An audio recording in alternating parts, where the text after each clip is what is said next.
Good afternoon mga kaagri. Ano?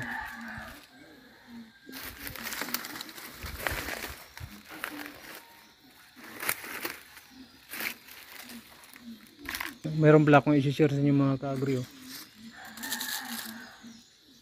Ayan, ito yung ano natin. Ito yung panyawan. Sa Bisaya to mga kaagri. Tinatawag tong panyawan. Sa ano to, sa Tagalog to ay makabuhay. Yan. Epektibo to siya mga kaagri, panggamot sa ano? Panggamot sa ito, sa mga bukol-bukol ba? Ito, pampurga. Herbal na gamot mga kaagri. Ito pampurga sa mga hayop.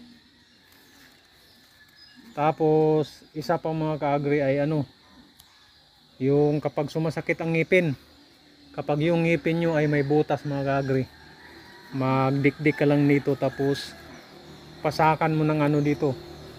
Ma-feel mo talaga mga kaagri, maramdaman mo talaga na hihinto yung ano mga kaagri, sakit. Ito ang panyawan o makabuhay. Yan, mas kilalang ano to, panyawan dito sa Kabisayaan mga kaagri. Herbal na gamot to mga kaagri. Yan o.